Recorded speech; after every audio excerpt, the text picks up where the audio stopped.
anything like me, you might be slightly confused as to which makeup brush you should be using for which application. So Lori Taylor Davis, I've pulled her from the makeover.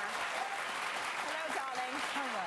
Global pro lead artist with Smashbox Cosmetics. This is Pauline, our model. Pauline. Beautiful Pauline. So you are going to show us what we need to think about when we are getting our brushes together. Exactly. So I think the first thing to keep in mind is there are a lot of brush sets out there. Yes. And brush sets, sometimes people will kind of almost like not want to commit because they're like, I don't know what to do with brushes. The great thing about a brush set is someone has already gone through the thought process of what goes with what. Right. So the brush set that I used today on Pauline, you have two eyeshadow brushes, and what you want to be looking for your eyeshadow brush is one that's a little bit more dense. Okay. So that you can really pack shadow on, and then one that has a little bit more blendability or flexibility, so that's really great for blending.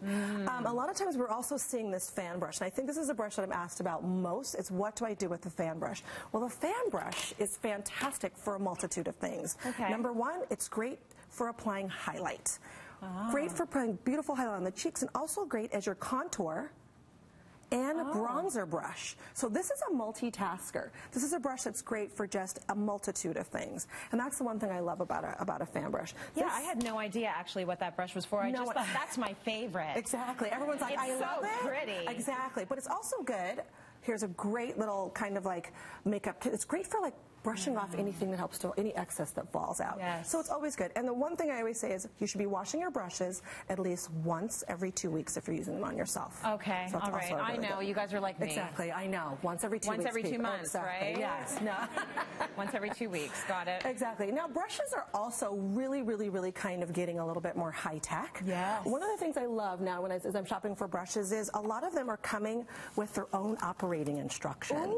Ooh, look at Isn't that. that fantastic? So you know exactly what to use it for. So you know exactly what to use it for. And again, just because it's said it's used for one use, you can also kind of, you know, make it your own. Right. Another thing that I'm also loving about brushes right now is these particular brushes have little tick marks. So if you want full coverage, you hold it closer. And if you're wanting lighter coverage, you hold it further away. Okay, got it. Which is what I love. A little bit. Exactly. It really is. I like to call them smart brushes. Okay. Now, if you have a brush, can you pick that one up again? Yes.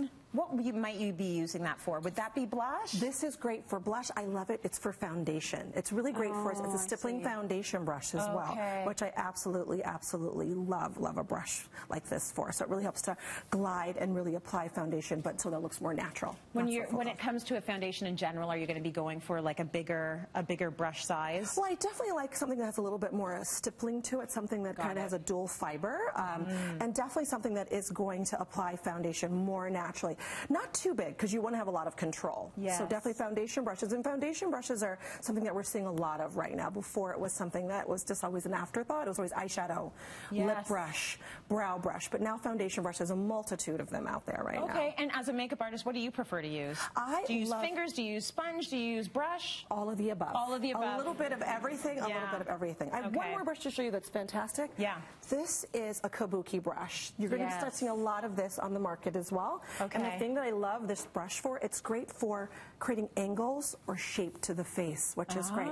So this is one that you're kind of like, what, again, like the fan brush. What do I do with this? What do I do with that? But I want 5. Exactly. I want them all. I like it. Also a great travel brush as well. So you can do the kind of almost the same thing. You're going to take my little bit of bronzer or contour, and you're literally just going to go glide it onto the face and create structures, because we want structure, not harsh contour.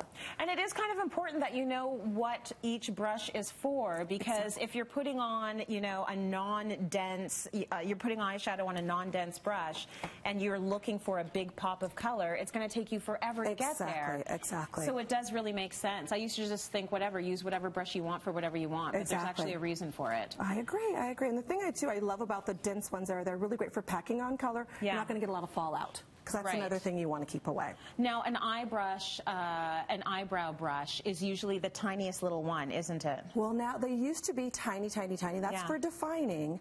Brushes that have a more dense, almost like full base to them will kind of comb color through. Oh, okay. So if you're somebody that wants really like fine in definition, you can have more than one brow, cheek, blush, eye brush for all of them. Okay. So yeah.